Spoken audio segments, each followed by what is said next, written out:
तपाईहरुका महाधिवेशन प्रतिनिधिले तपाईलाई सचिवमा मत दिनुपर्ने आधार चाहिँ के छ? केका लागि तपाई नदिनु पर्ने चाहिँ कारण के छ? मेरो दाबी यसका लागि भन्नुहुन्छ नि। यो कुनै आम चुनाव हो र? हैन, पार्टीभित्र पनि त गोकुल बास्कोटालाई त्यहाँ चाहिँ सबैले चिन्नुहुन्छ कस्तो हो भनेर मूल्याङ्कन गर्नुहुन्छ, त्यही आधारमा मतदान गर्नुहुन्छ। त्यसमा तपाईँको जजमेन्टको कामै छैन। प्रतिनिधिले चाहिँ अहिले बोलेको कुरा चाहिँ नोटिसमा राखेका हुन्छन् नि फेरि। ओ नोटिस त ठिक छ त, सधैँ राम्रो हुन्छ, त्यो सधैँ राखे झन् राम्रो हुन्छ। मैले नोटिसमा राख्नुहुन्छ नै भनेर भनेको, मलाई राम्रो थाहा छ, म मिडियासित बोल्दैछु। अब गोकुल सर उम्मेदवारी दर्ता गर्नु भएको छ, तपाईँको उम्मेदवारी दर्तापछि एक खालको तरङ्ग पनि के छ भने लामो समय केपी शर्मा ओलीसँग निकट रहेर काम गर्नु भएको मान्छे आज एकाएक ईश्वर पोखरेलको कित्तामा पुग्दै गर्दाखेरि यस्तो किन भयो होला भन्ने धेरैको जिज्ञासा छ। यो चाहिँ प्रश्न पारिदिनुहोस् न। यसो गर्नु न, कित्ता केपी ओलीको पनि होइन, कित्ता ईश्वर पोखरेलको पनि होइन। परीय कुराहरूमा, इच्छा आकाङ्क्षाहरूमा मत मिलेन। त्यस कारणले स्वस्थ प्रतिस्पर्धामा जाने कुरालाई कित्ताबन्दीको रूपमा लिनु भयङ्कर गलत कुरा हुन्छ।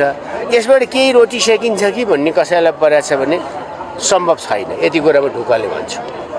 तर एउटा कुरा, अब तपाईँ त केपी शर्मा ओलीको सुन्नु न, सबै केपी शर्मा ओलीको, सबै ईश्वर पोखरेलको, किनभने म नजन्मिँदै उहाँहरू मुभमेन्टमा लाग्नु भएको थियो। अनि तपाईँले मलाई किन कित्ता काट गर्नुपर्छ?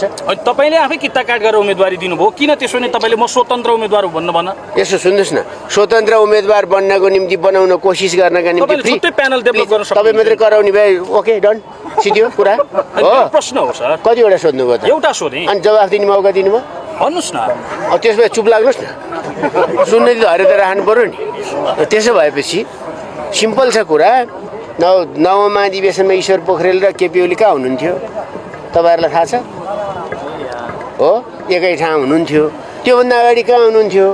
फरक ठाउँ हुनुहुन्थ्यो। त्योभन्दा अगाडि माधव नेपाल र केपी ओली कहाँ हुनुहुन्थ्यो? एकै ठाउँ हुनुहुन्थ्यो। तर एमालेमै रहनुभयो। म एउटा कुरा भन्छु ल, यो चुनाव हो, एमाले भित्र हो।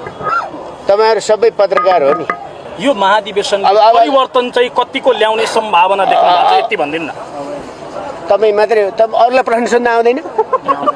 तपाईँलाई मेरो प्रश्नसँग एलर्जी छ? होइन, प्रश्नसँग एलर्जी छ भने म तपाईँलाई प्रश्न गर्दिनँ। होइन भने यो महाधिवेशनले कति परिवर्तन गर्न सक्छ एमालेलाई? मेरो प्रश्न यति मात्रै हो सर।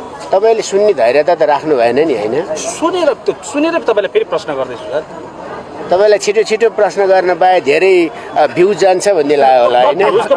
नभएदेखि त म भन्दै, मैले सास फेर्न खोज्दाखेरि पनि तपाईँले चाहिँ क्वेसन सोधेर निकै ठुलो गर्न खोज्नु परेन नि साथी, हो? परेन नि। म पनि त्यही फिल्डबाट आएको त राम्रोसँग थाहा हो। छ भने धैर्यता गर्नुहोस् प्लिज।